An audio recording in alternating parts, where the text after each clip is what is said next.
fermoir sous jonc avec sous-patte se présente avec une surpiqûre côté extérieur du vêtement et 2 points bourdons au niveau des arrondis.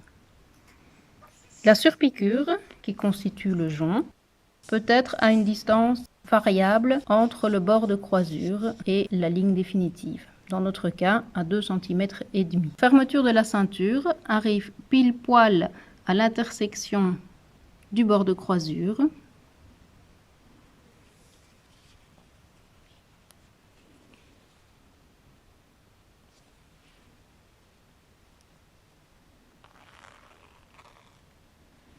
Le fermoir commence minimum 2 mm en dessous de la ceinture, de manière à ce que le curseur, lorsque celui-ci est fermé, ne vienne pas se coincer dans la ceinture. Une partie du fermoir tient du côté gauche du vêtement et est pris en sandwich avec la sous-patte.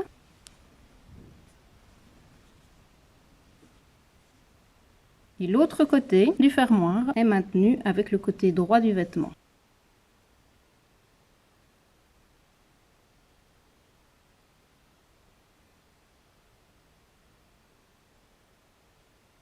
Pour préparer la sous-patte, pliez la sous-patte verticalement, endroit sur endroit et bord à bord. On se concentre sur la partie ouverture et on laisse le pli du tissu du côté gauche. Pour un souci de netteté intérieure, on va piquer la sous-patte en arrondi dans le bas et on recoupe les valeurs de couture environ à 5 mm de la piqûre.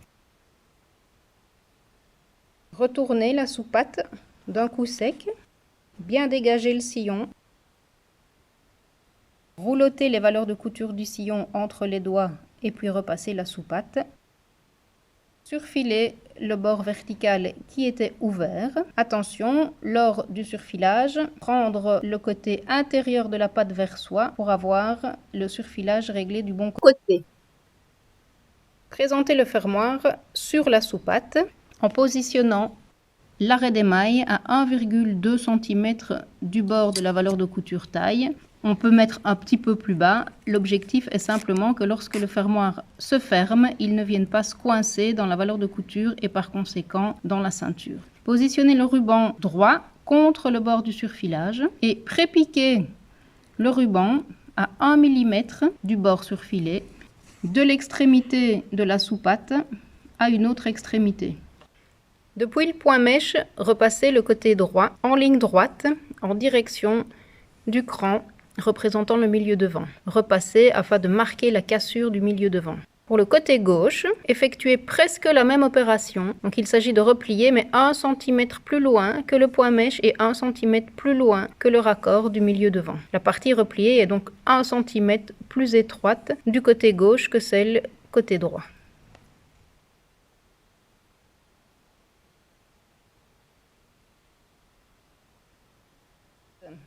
Prendre la sous-patte et son fermoir afin de le glisser sous le vêtement côté gauche.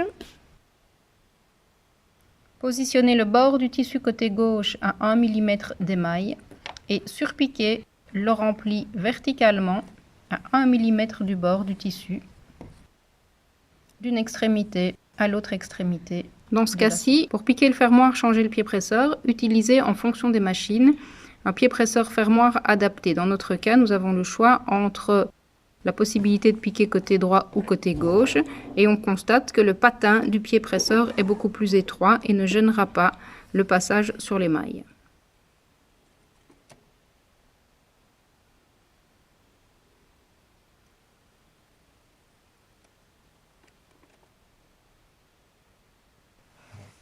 Positionnez le côté droit bien à plat sur le côté gauche. Attrapez le ruban du fermoir qui n'a pas encore été piqué et le fixez momentanément avec une épingle à la partie de la parmenture. Fixez le haut, fixez le bas à l'aide d'une épingle.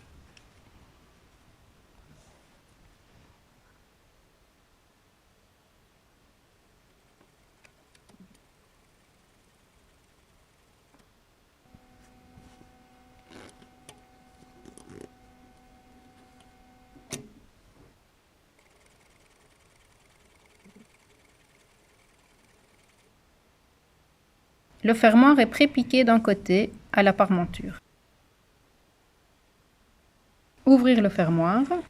Dégager la sous-pâte en la repliant sur elle-même et en la fixant à l'aide d'épingles, de manière à ne pas venir la coincer dans la surpiqûre du jonc. Positionnez le milieu devant sur le milieu devant en respectant l'écran au niveau de la taille. Pour la réalisation du jonc, utilisez un gabarit. Repérez la fin de l'ouverture du milieu devant et positionnez la fin du gabarit à la même hauteur que la fin de l'ouverture. Le gabarit est plus long au niveau taille, peu importe, ce qui compte c'est la correspondance au niveau inférieur. Piquez à côté du gabarit depuis l'extrémité du tissu contour taille et s'arrêtez à la hauteur du raccord. Le jonc étant piqué verticalement, il reste à piquer la partie arrondie en incluant la sous-pâte. Libérez la sous-pâte, la repositionnez bien à plat et piquez la fin du jonc de la fin de la piqûre verticale à la fin de l'ouverture du milieu devant. Pour ce faire, utilisez le gabarit et piquez à côté du gabarit en arrondi. Recouvrir les deux points d'arrêt de la surpiqûre du jonc par un bourdon.